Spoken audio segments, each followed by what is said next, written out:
മാരാറുടെ ലൈവിലേക്ക് തന്നെ തിരിച്ചു വരുമ്പോൾ ഒരു ചോദ്യം കൂടി ഞാൻ ചോദിക്കാം. അതായത് അഖിൽ മാരാർ ഇങ്ങനെ ഒരു കോൺട്രവേഴ്സി അല്ലെങ്കിൽ ഇങ്ങനെ ഒരു ലൈവോ വളരെയധികം സെൻസേഷണൽ ആക്കാൻ കാരണം എന്ന് അഖിൽ മാരാർ പറയുന്നത് ഇനി വരുന്ന ആളുകൾക്ക് വേണ്ടി എന്നാണ്.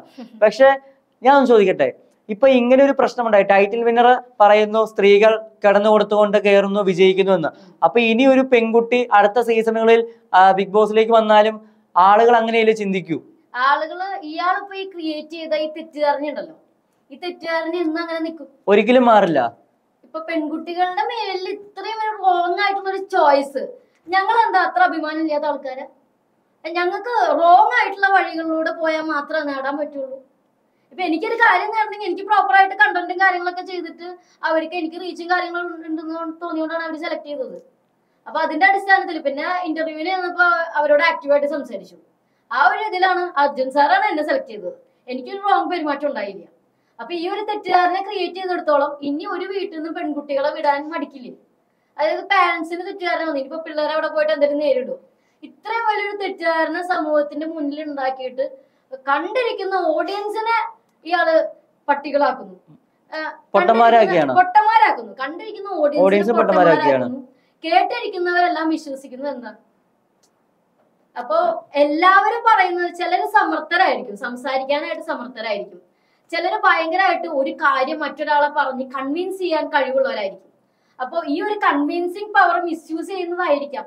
അപ്പൊ ആളുകൾക്ക് ഇപ്പൊ ഞാൻ പറയുന്ന ഒരു കാര്യം എത്രമാത്രം കൺവിൻസ് ചെയ്യുന്നു എന്നുള്ളത് അയാളുടെ കേട്ടിരിക്കുന്ന ആളുടെ മൈൻഡ് സെറ്റിനെ ഇൻഫ്ലുവൻസ് ചെയ്യുന്നിടത്തോളം. ഇപ്പൊ ഞാൻ ഇത്രയും കാര്യങ്ങൾ താനോട് സംസാരിച്ചു, തനിക്ക് എത്രമാത്രം എന്റെ വാക്കുകൾ ഇൻഫ്ലുവൻസ് ആയി എന്നുള്ളതനുസരിച്ച് താൻ എന്ത് ചെയ്യും?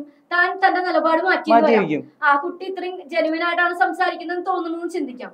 ഇനി എന്നെ കേട്ടിരിക്കുന്ന മറ്റൊരാൾക്ക് ഞാൻ പറയുന്ന ഭാഷയോ അല്ലെങ്കിൽ ഞാൻ പറയുന്ന സ്റ്റേറ്റ്മെന്റ്സോ എന്തെങ്കിലും കാര്യങ്ങളിൽ ക്ലാരിറ്റി കിട്ടിയില്ല എന്നുണ്ടെങ്കിൽ എന്നെ വിശ്വസിക്കാതെ വരാം. കറക്റ്റ് ആയിട്ട് എല്ലാ ജനങ്ങളെയും കമ്മ്യൂണിക്കേറ്റ് ചെയ്ത് എത്തിക്കാനുള്ള ഒരു കഴിവ്, കമ്മ്യൂണിക്കേറ്റ് ചെയ്യുക, കൺവിൻസ് ചെയ്യുക, ഈ പവർ ഉള്ള ആളുകളുണ്ടല്ലോ, ആളുകളെ പറഞ്ഞ് കൺവിൻസ് ചെയ്യാൻ കഴിവുള്ള ആൾക്കാര് എവിടെയും പിടിച്ചു നിൽക്കുന്നുള്ളതാണ്. അപ്പൊ അവരുടെ മുന്നിൽ സത്യം, അവർക്ക് ആടിനെ പട്ടിയാക്കാം, പട്ടിനെ ആടിയാക്കാം, അവർക്ക് ആടിനെ പട്ടിയാക്കാം, പട്ടിനെ ആടിയാക്കാം. അപ്പൊ എന്താന്ന് വെച്ച് കഴിഞ്ഞാൽ ആളുകൾ കേട്ടിരിക്കുന്നവര് ഓരോരുത്തരും പല പല ചിന്താഗതിയുള്ള ആൾക്കാരാണ് ഇവിടെ ഇരിക്കുന്നത്. അപ്പൊ ആളുകളുടെ ചിന്താഗതികളും നിലപാടുകളും ട്രസ്റ്റും കാര്യങ്ങളൊക്കെ മാറുന്നതിനനുസരിച്ച്, വാക്കുകൾ മാറുന്നതിനനുസരിച്ച് എല്ലാവരും അവരവരുടെ നിലപാടുകളും വിശ്വാസങ്ങളും മാറ്റങ്ങൾ വന്നുകൊണ്ടിരിക്കും. ഇതിപ്പോ അഖിൽ മാരാറിന്റെ ഈ ഒരു സ്റ്റേറ്റ്മെന്റ് അല്ലെങ്കിൽ ഇപ്പൊ സ്ത്രീകളെ കുറിച്ചുള്ള സ്റ്റേറ്റ്മെന്റ് ബിഗ് ബോസ് എന്നൊരു ഷോയിനെ മാത്രമല്ല, അത് ബിഗ് ബോസിന്റെ ഷോയ്ക്ക് പുറത്തും ഒരു പെൺകുട്ടി എവിടെയെങ്കിലും വിജയിക്കണമെങ്കിൽ ബാക്കിയുള്ളവർ മുമ്പിൽ കിടന്നു കൊടുക്കണം എന്നൊരു ഇതല്ലേ വരുന്നത്. ഷോനെ ബേസ് ചെയ്ത് പറഞ്ഞതായിട്ട് മാത്രമല്ല നമുക്ക് ഇത് ഉള്ളിൽ ഫീൽ ചെയ്തത്. നമുക്ക് ആ ഒരു ഇത് വരും. സഹകരണം, അതെ, കവർച്ച. കാരണം പെൺകുട്ടികൾ ചെയ്യുന്ന ഒരുപാട് മേഖലയുണ്ട്. ആ വഴിക്ക് സഞ്ചരിച്ചാൽ മാത്രമേ എന്തെങ്കിലും നേടാൻ പറ്റുള്ളൂ. ഗേൾസിന് നേടണമെങ്കിൽ ഈ രീതിയിലുള്ള മാർഗങ്ങൾ സ്വീകരിക്കാം.